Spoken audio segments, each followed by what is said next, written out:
Good evening, my followers of fear, and welcome to another spooky reading from Hannah and Other Stories. Tonight, I figured I'd take us down the proverbial rabbit hole with our next story, which I've likened to Alice in Wonderland meets Slender Man. You'll find out how accurate that is in a little bit. Yes, we are reading from Queen Alice. So, without further ado, let us begin.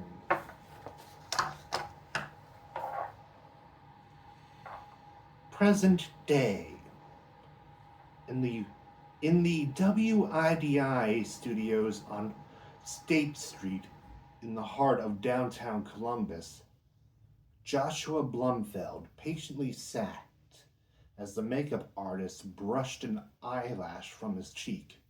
She then put her brush on the vanity. Okay, Josh, you're good to go. Giving a quick thanks. Blumfield moved from the makeup chair to the director's chair placed in the center of the set. Black walls with white, misted glass stood on either side of the giant screen behind him, and red carpet flowed out over the floor. On the screen, a bold graphic read Wide Eye, Investigative Reporting with WIDI. Below was the subtitle, Who is Queen Alice? All set, Joshua? The director, Neil Lesser, asked from behind the camera. Feeling nervous? I know it's not your first time recording one of these, but I mean, wow, I'd be nervous.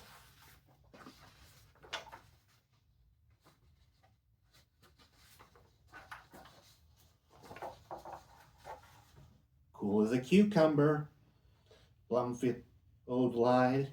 In truth, he was close to shaking with excitement where he sat.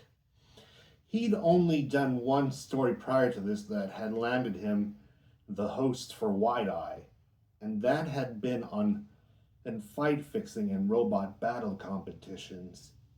Interesting, but not exactly the sexiest story on God's green earth, as his son would say.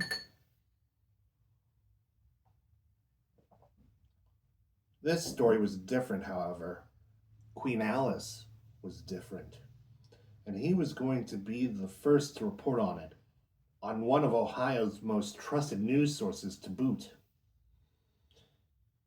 If this if this program is well received, it can mean very big things for him. More time reporting on the network, awards, maybe even national TV. Camera 1 focused on his face while camera 2 rose a few feet in the air. Neil lifted 4 fingers, began counting down, and, as the last finger curled, the teleprompter began to roll. Good evening and welcome to Wide Eye Investigative Reporting. I'm your host, Joshua Blumfield. Blumfield intoned, reading off the teleprompter. Parents are growing concerned about an online figure reaching out to their teens. She's described as a powerfully persuasive cult leader who is treated like royalty by her followers and who uses psychology and social media to indoctrinate, intimidate, and even assassinate anyone she sets her sights on. A sociopathic young woman to put Manson to shame. A woman who calls herself Queen Alice. However, does Queen Alice, who was searched more than 400,000 times on major search engines last month, actually exist? Or could she be nothing more than a pack of cards? He raised an eyebrow quizzically as camera 2 zoomed in on the screen behind him.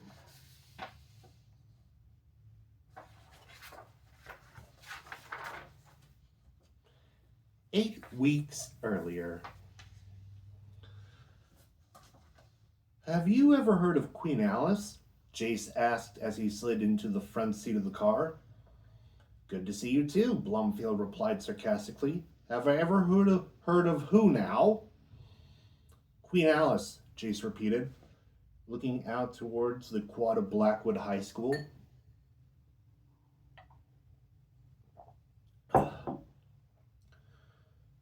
Several teens were still milling around the school, staring at their phones, throwing frisbees, or gabbing as they waited for rides.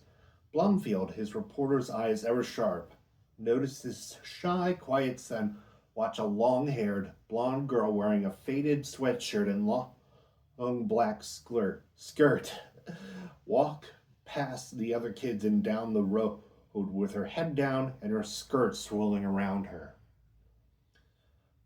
Who's that young lady? He inquired. Blumfield had seen that type of walk before in his time as a journalist, usually by people who were afraid of something. Whatever that girl was afraid of, he hoped it was just anxiety and not anything serious, or even life-threatening. Lily Forson, Jace answered, his eyes never leaving her as she disappeared out of sight. She's a senior. We've talked a few times. He blinked. Anyway, have you ever heard of Queen Alice? Blumfield switched gears into drive. So Jace, a freshman, is into a senior girl, eh? The age difference worried him, as did that walk. If that girl's situation was bad, she might seek solace in Blumfield's impressionable, obviously lovesick son. And that could lead to problems. Should he, as his father, probe a bit further? No. Jace wants to know about something else right now, he thought, glancing at his son. Might as well, we'll humor him. We can talk about Lily Forson later. Blumfield searched his memory. Queen Alice, huh? It rings a bell, but I can't put my finger on where. Is she a rocker? Jace shook his head. She's a cult leader. All the kids at school are talking about her. A cult leader? Blumfield repeated. Really? And the kids at school are talking about her? Yeah, he replied. Supposedly, she's got a bunch of followers. She reaches out to people through social media and pretends to be their friend. Then she uses psychology to get under your skin and make you do her bidding. People she sets her eyes on either become her servants or die horrible deaths.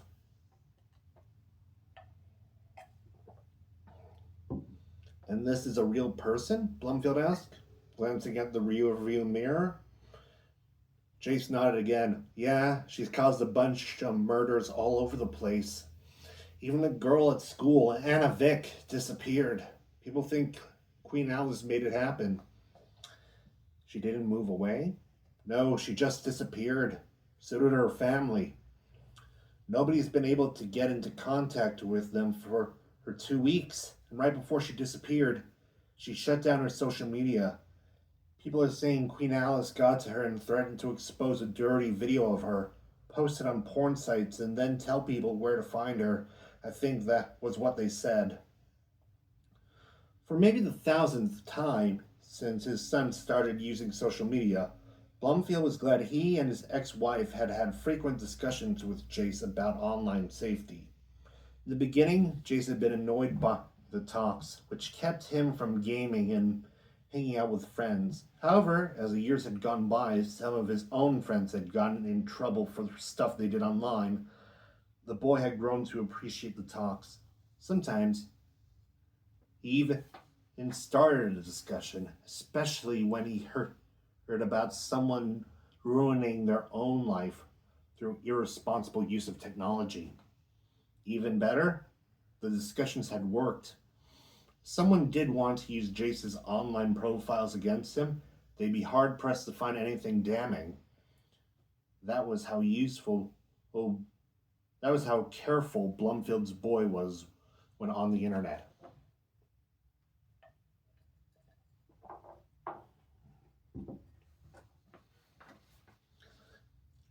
From the sound of things, it didn't seem like this Anna Vick girl had gotten the same discussions, and she might have suffered for it. Did she mention Queen Alice? Blumfield questioned. That's what Kate Redford said. She was best friends with Anna. Apparently, Anna talked about Queen Alice a lot right before she disappeared. And how does this make you feel?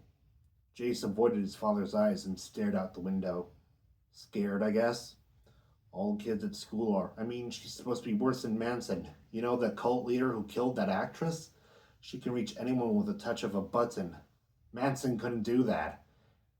Everyone thinks he could be the next person she'll want to recruit or kill. I know who Manson is, Blumfield stated, remembering when he was young how Manson had been used as a boogeyman of sorts to get kids to behave. But Jason's answer confirmed Blumfield's suspicions. His son was bringing up this Queen Alice character because he wanted his dad, a reporter who would talk to hardened criminals and had even seen warfare in Iraq, to investigate this internet age boogeyman, or perhaps boogie woman was the better term. Make sure she didn't mean any harm to him. A moment of silence passed. I'll see if I can find out something about her. Jace's eyes lit up and a relieved smile appeared on his lips.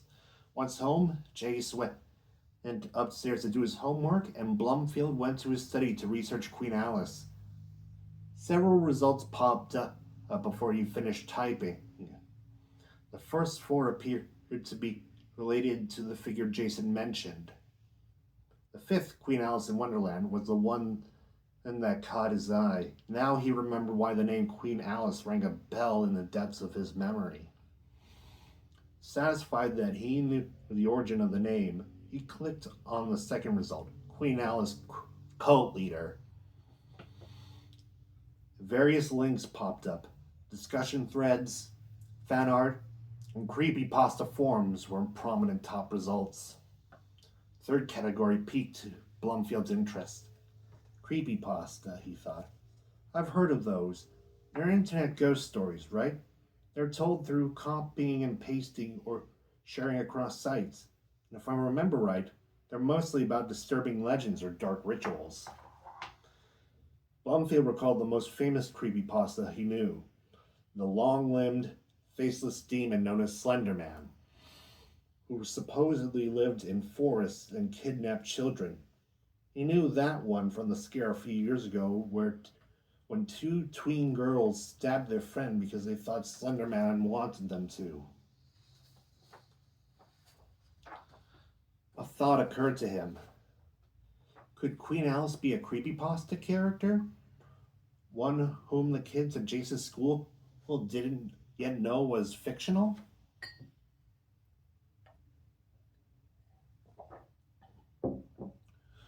Blumfield clicked on a link to one of the forums. He spent the next hour and a half reading and making notes and observations in a notepad he fished out of his desk. When he had read enough stories, he decided to check out the fan art of Queen Alice. Clicking on a couple of links turned up gold. All the images depicted a beautiful girl with long blonde hair wearing a fancy white dress and crown or tiara. The age, clothing design, and art styles varied, but they all showed a common influence. One Blumfield recognized from his childhood. Checkmate, he thought, laughing out loud at his own joke. Something funny, Dad? Jace called from the kitchen. Blumfield glanced out of his office and spotted Jace with a bag of tortilla chips. You can say that, he replied, and don't snack before dinner. He stepped out of the office. I'll be right back. Blumfield ran upstairs into his bedroom and to his bookshelf. Most of the books were non-fiction, covering everything from histories to memoirs and autobiographies. But some fiction tomes were scattered among them, including some he'd had from childhood. It was one of those he was looking for. He scanned the shelves before pulling out a paperback. He looked down at the book with fond familiarity. It was a collection featuring Alice's adventures in Wonderland and Through the Looking Glass, and what Alice found there. The two books which all Alice in Wonderland stories were based off. This edition also came with illustrations done in the style of Impressionist paintings, especially those of Young Girls and Dancers by Edgar Degas and Pierre Auguste Renoir. The book had been a gift for Blomfield's 7th birthday, and he'd held on to it throughout the years, even in introducing Jace to the original Alice tales through this tome. He turned to a few of his favorite pictures. A beautiful, delicate Alice standing on point as she considered the bottle labeled "Drink Me." Alice doing an arabesque as she held the backwards printed copy of the Jabberwocky poem to the mirror. Alice dancing in the field of talking flowers. And then flipped to the latter book, through the looking glass. Chapter 9. He smiled. The title of the chapter was Queen Alice. So, we have an origin for this mysterious cult leader. But is there more to this tale than meets the eye? To this character? Well, you'll have to read Hannah and Other Stories when it comes out next month to find out. The book comes out in September, but you can pre-order it using a link I will put in the description and in a pinned comment.